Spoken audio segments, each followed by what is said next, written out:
if you weren't into last week's PGA Tour event at Pebble Beach because of the field being not so great, well, first of all, you missed out on a pretty good event. I won't lie. Daniel Berger. It was a pretty good Sunday. But you don't have that great this week for the Genesis Invitational at Riviera. The Invitational brings with it 120 of the best golfers on the planet, and at the top of the board we have Dustin Johnson, Jon Rahm, Justin Thomas, Rory McIlroy, Patrick Cantlay, Xander, Bryson DeChambeau, Brooks Koepka coming off a win. It doesn't get a whole lot better than this. And so this is going to be a great week. There's plenty to discuss. So sit back, welcome on in to the FanDuel PGA Q&A for this week's PGA Tour event, the Genesis Invitational. I'm your host, Brandon Gdula. I'm the managing editor over at numberFire.com. I'll be talking about the field, the betting odds on FanDuel Sportsbook, the daily fantasy slate on FanDuel, my win simulations, and whatever else you want, because this is a Q&A format. So just hit up the comments section on YouTube, Facebook, Periscope, Twitch, if you have any questions for this week's event. Statistically, more than half the field will make the cut because top 65 and ties will play the weekend. There are 120 golfers now after Daniel Berger withdrew. Hopefully, you were in on him like my model was last week, but if not, maybe we can go back to back this week. I'll start by taking a look at the field over at FanDuel Sportsbook. It really begins with the top. All this win equity sitting at the top. Tough field.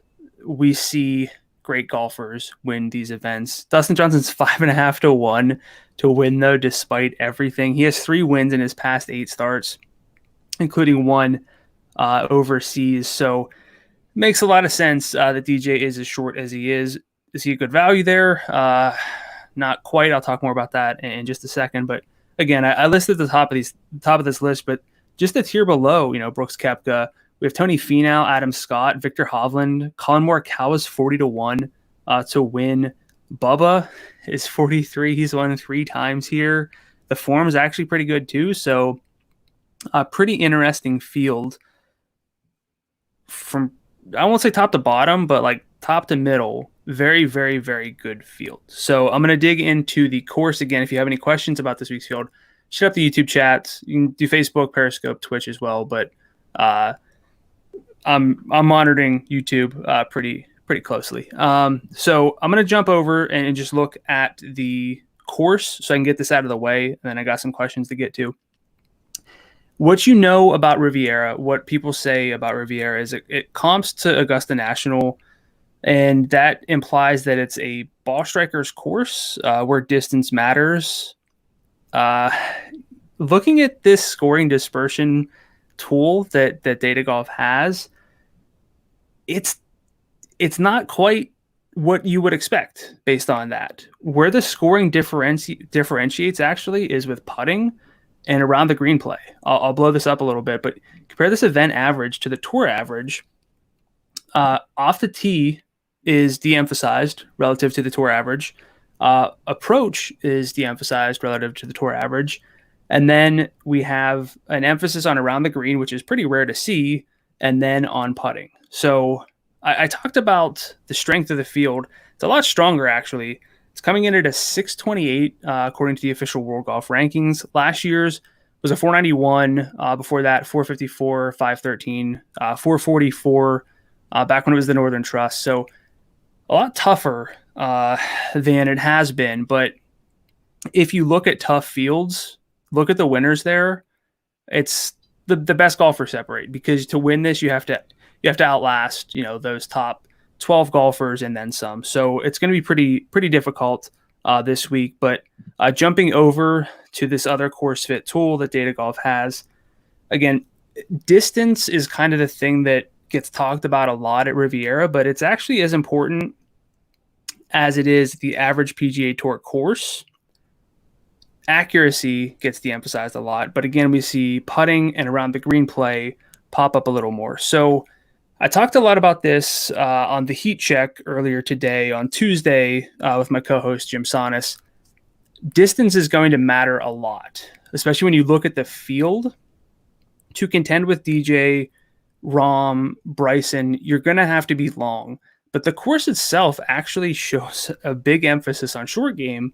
So what that means to me is that short game is what's going to differentiate the best. And so you need to be long, you need to strike your irons just about every course, but you also need to have your short game in order. So really what that means is you kind of need great all-around golfers. And that always sounds obvious, but that's not always the case. And so this week to win, to contend here, you should really prioritize on golfers without a whole lot of red flags. I do have a few questions though. So I'm just gonna list out my key stats and then get to some of these questions. My key stats for this week: strokes gained approach, number one. It's always number one. It's the most predictable stat there is. And going back to this, yeah, we see an emphasis more on around the green, but approach is still more important. It explains more of the scoring. It's always going to explain more of the scoring than around the green or off the tee play. So strokes gained approach is one of my key stats. Putting on POA, we get POA greens this week. Around the green play, bogey avoidance, and driving distance. Those are my 5 key stats for the week. I have a question over on YouTube from Uncle Greg C. With Brandon Steele at rock bottom prices, does it make sense to play him? I talked a lot about Steele with Jim on the heat check earlier today. Steele is 7,000. It's probably a mistake. If we look at Steele isolated, the win odds are not super high. He's 160 to 1 to win on FanDuel Sportsbook. I don't have his win simulations. In my win simulations, his win equity is pretty small. But what he gets you is access to a good tee to green golfer when you adjust for field since the start of 2020. Someone who's good with the irons, 77th percentile. Baseline POA putter, not the best putter overall. So kind of what I landed on with Steele is you can play him in a cash game because he's going to get you access to Dustin Johnson, but you also don't have to play him. And in tournaments, I would just caution against auto stacking Dustin Johnson and Brendan Steele because it's going to be a very obvious stack. You would need to differentiate elsewhere by mainly leaving salary on the board or really picking 4 lower, like less popular plays to sort of round that out. But as from a process standpoint, Brendan Steele, I think he's very justifiable, but is he going to win this? I would say very clearly no. That sounds obvious, but I think it's important this week to make sure that you feel as though all 6 of your golfers can actually win and have a real shot to contend, because that's going to be, you got to have the winner. Over the past 3 years, Riviera has played bottom 8 in average FanDuel points. So not a whole lot of fantasy scoring. And what that means is there's actually there's a much higher percentage of the FanDuel points that come not from birdies and eagles, but rather finishing position. So you have to finish well to score FanDuel points, which is always kind of the case, but it's especially so when there's not a lot of birdies to make up for finishing 30th or so. So I would say Steele is easily a very justifiable play given what he opens up, but he's not a must play. And if you play him in tournaments, just be mindful of who else is in your lineup, or else you could end up with very similar construction. And based on the research I've done on optimal lineups, the best time to differentiate in a field is when it's a tough field. And just to put an example to this, you don't play Dustin Johnson this week. You play Rory or Justin Thomas or anybody else along with Brandon Steele. That would be one way to differentiate, because DJ is such a prohibitive favorite. I have him at 12%, 12.1% to win based on my simulation. So he's way out there. He deserves to be in his own tier, but that still leaves, a high percentage, about 88%, where he doesn't win. So Steele is very, very intriguing. He's not a must play. I think he's more justifiable in cash games where you don't have to worry about similar lineup construction. Another question from Robert over on YouTube: who's your top pick value choice? My top pick from a process standpoint is Dustin Johnson, just because look at this, pretty flawless stats, and he's great on POA. That's again going back to what matters here. You need to be long off the tee. You need to strike your irons well, but putting and chipping are going to separate the best from the best. Like the top tier, the guys who actually finish top 5, it's going to be separated by who putts well, and we see DJ putt really well on POA. My top value choice, jumping down here, it's probably at this point a tie between Lanto Griffin and Henrik Norlander. They're both 8,900. Steele kind of makes it harder to name a top value choice just because he's a clear outlier. But if you look at Lanto, long enough off the tee, 66th percentile over the past 100 rounds, according to Fantasy National. 75th percentile POA putter, 42-round sample for him, but he does gain strokes on POA, and he's just a good long-term baseline putter. But the two things to keep in mind with Lanto and Norlander are bad around the green play once adjusted for field. I talked already about how around the green play matters more than usual at this course, so just keep in mind you don't want to be bogging down your lineups with guys who can really max out at like a top 20, top 15. You kind of really want to have 6 swipes at the winner. But I would say Lanto and Norlander are my favorite value plays as of now. Another question from Bethany. Griffin and Fratelli cut. I'm assuming that means cut odds. My cut odds are very good for Lanto. About 67%. The reason for that is he's just good long-term and adjusted strokes gained. The way that I get my cut my cut odds are I run actually 2 different models. One's based on just your long-term adjusted form across all 3 of the main tours. That's PGA, European, and Korn Ferry. Then I adjust those for relative field strength. But then I also run one that's based more on course fit. Things like, valuing in for this week, for example, where around the green play matters more than it does typically. So things like that. But, Lanto rates out pretty well. And then Fratelli, again, I think you asked me before St. Bethany Fresh about Fratelli a couple weeks ago, and I didn't look much at him. But the irons aren't rating out very well for me. 24th percentile, so give him a red flag for anyone in the 25th percentile or below. And one of the key stats, not necessarily good on POA either, but he is good around the green, about field average, 50th percentile in distance. So I think you can do better, but well, let me clarify.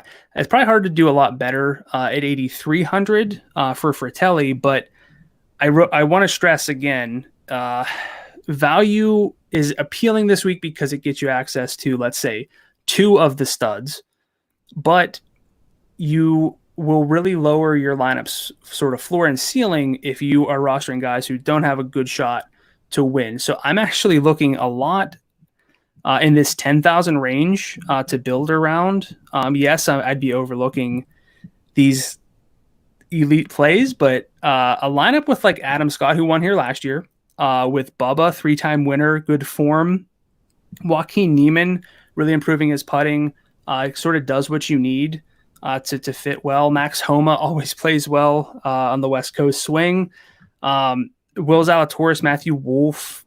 Don't look at Matthew Wolff's around the green play, but you can build a really strong lineup and feel like all 6 of your golfers can come out and win this thing. So I'm really drawn to a balanced lineup. I think that's a very easy way to differentiate, especially with Steele at 7,000.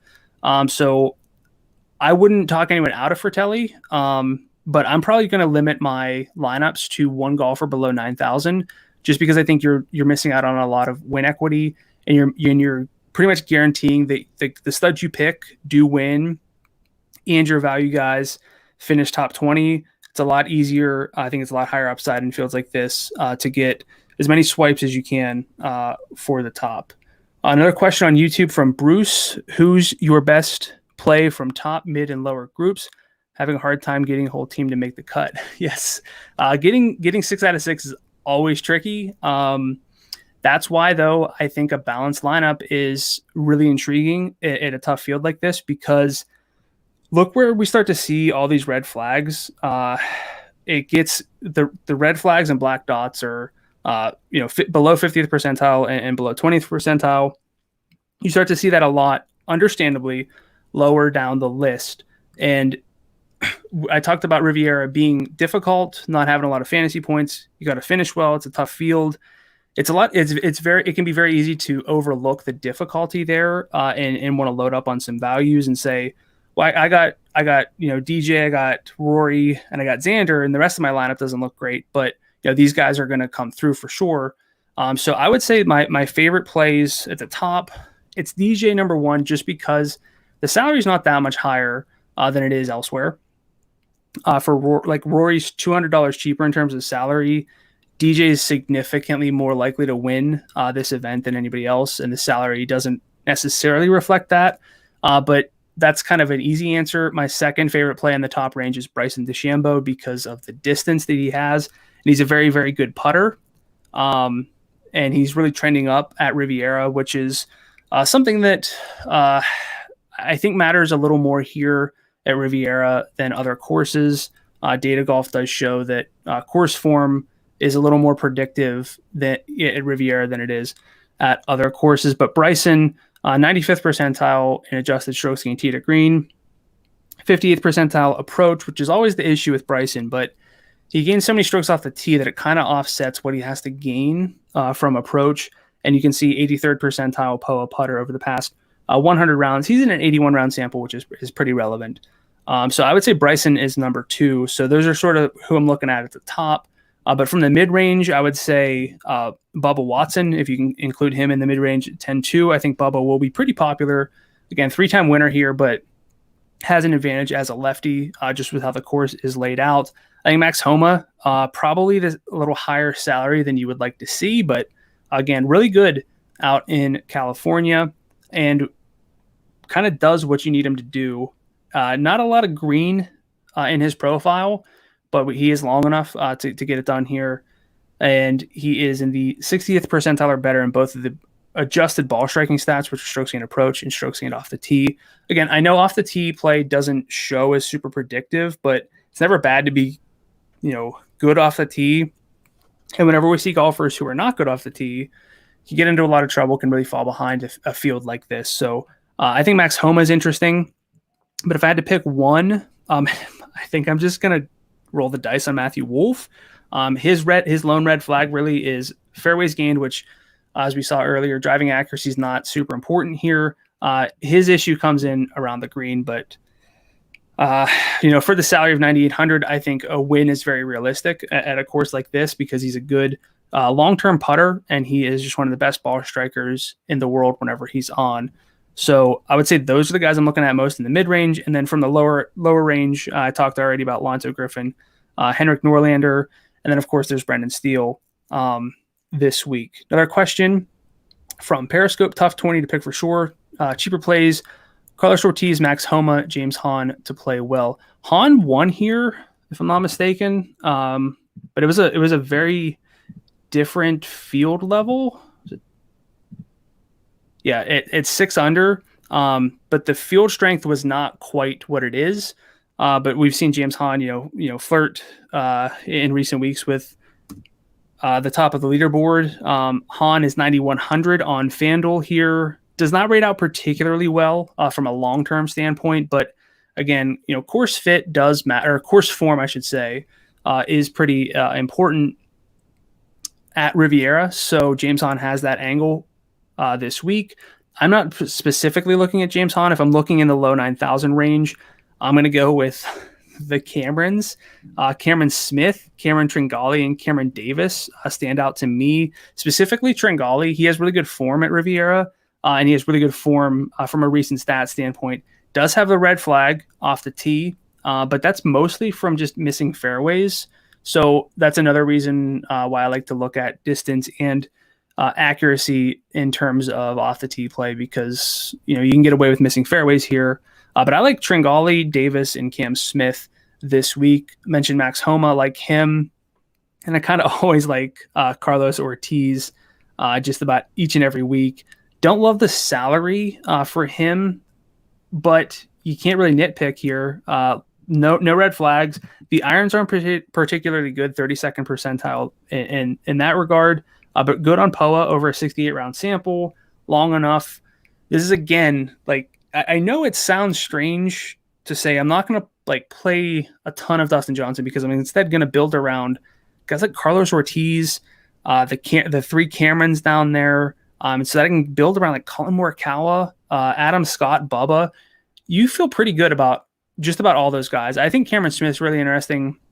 Saw a lot from him at Augusta, which again, we get the comp to Augusta. But if short game is the differentiator, Cam Smith has that. Absolutely.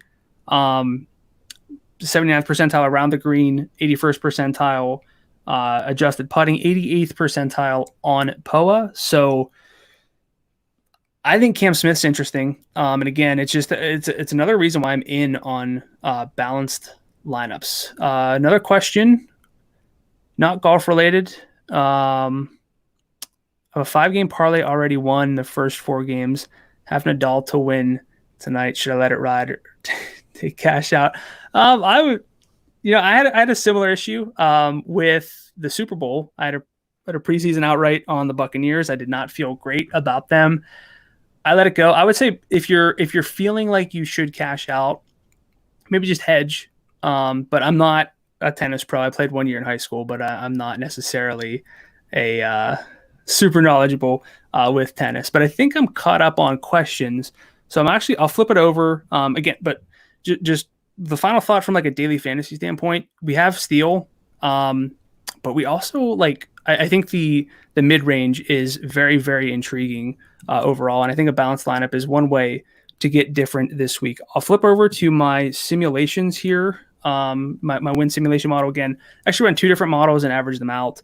But DJ comes in 12.1% likely to win. One of my lights went out, so I got a little thrown off. 12.1% to win, but that's actually not good value at 5.5 to 1. I would not bet Dustin Johnson at 5.5 to 1 in a field like this, just because it's so loaded. I won't really talk anyone out of it because it's scary not to be in on DJ. But I would rather just play him in my head-to-heads, probably almost fade him in tournaments outright, just because if he doesn't win, he's going to have a hard time getting into the optimal at that salary. And with one of the wins probably coming from somewhere else. But second up, it's pretty balanced here. Xander always rates out well in my model because his long-term adjusted form is just so good. And yes, he hasn't gotten wins, but he's like 3.5 expected wins shy of where he should be over the past 3 years, and 3 wins shy of where he should be over the past 2 years alone. At a certain point, something has to break in his favor, I would think. But statistically, it is really hard to knock Xander, especially at a course that's demanding. He's gone on record as saying he likes to play courses that are difficult. He does not like Birdie Fest. So I think Xander is very much in play. He would be my 3rd pick among the studs this week from a daily fantasy standpoint, behind DJ, Bryson. Those are my top 2. And then I would go with Xander. Rahm is passing up John Rahm and JT and even Rory, but I would say Xander is in a really good spot. Once again, my model shows value on him just because he is so good statistically. There's also some value on Justin Thomas. This is after I updated this for the fact that Daniel Berger withdrew. JT shows a little bit of positive value. Rahm doesn't, but Bryson does. I did bet Bryson already on Monday, actually. I just like the number, like the fit, so I went with Bryson. Not a whole lot of value below that. Rory does not grade out as a good value. 2 top 5s, I think, off the top of my head at Riviera the past 2 years, but the more recent form, that's what gets Rory a little bit weighted down. This rate weights in more recent stats, more recent finishes, so Rory doesn't quite stand out where we might think. Tony Finau not showing value. Now Russell Henley shows value at 85 to 1, but I would not recommend going with Russell Henley. My model's been pretty good. Henley's been very good. Especially the reason my model loves Henley is just because the irons are so good. All things considered, I'm not in on Henley. I'm actually I did bet Colin Morikawa. His number's fallen. I think he was 31 to 1 on FanDuel Sportsbook. He's now 40 to 1 to win. There's a slight negative value on him, but sometimes I think I know better than the model, so I get a little bit ahead of myself. But I bet Morikawa as well. California course, he just doesn't seem to get quite the respect that he deserves for what he's done. Yeah, if you look back at the long-term adjusted strokes, not quite on par with the guys who are in the 20s, but not that far off either. So I bet Morikawa. Brooks Koepka is just he's a nightmare to put into a golf model because we know what the upside is. He won in Phoenix. We know what the downside is that he shows up and doesn't care. I think he'll be motivated, but from just a strict stats standpoint, because I don't adjust any of this, I just let the numbers do what they do. Brooks does not show a whole lot of value. I still would be more inclined to bet Brooks though than play him in daily fantasy. Matthew Wolff, also someone I bet. He's got a lot of issues. Seems like there's some maybe behind the scenes stuff with Matthew Wolff, but the only red flag, the only blemish is the around the green play. I think Matthew Wolff definitely has the tools to win with the distance and the ball striking and the putting. So I like Matthew Wolff at a long number like this. But I'll sort this just real quickly by the best value. I haven't actually done this. Xander, not surprisingly. Henley, again, not betting Russell Henley. Maybe for a top 10, top 20. But even to get in a top 10 in a field like this is pretty difficult. The numbers are not substantially great for any of the value plays. I bet Bryson already. JT. Brendan Todd, I don't think he has the right game for Riviera if we're factoring in distance. But there are, it's not terrible. But I would really, really, really recommend not taking too many chances on long shots. Again, it's a really tough field. The strength of field number is like 628. I think I said it was. It's up there. Yeah, 628. If you sort by the official World Golf Rankings, you can go there and look at. You can sort it by field strength. Look at the winners there. Almost all of them are stars, so you don't want to get sort of ahead of yourself and get too bogged down with any value plays. I think the betting card makes most sense at the top, just not with DJ, maybe some Xander, Bryson, JT, and then sprinkle in from there. But actually got a lot of questions this week, so it was nice not to just have to talk to myself. But I think we covered everything, talked about some lineup construction, talked about the win model, the course fit. So I think we covered pretty much everything. That's all I have for today. Feel free to hit me up on Twitter at Gdula13. Check out my DFS content on numberFire. Best of luck this week, and let's hit another winner.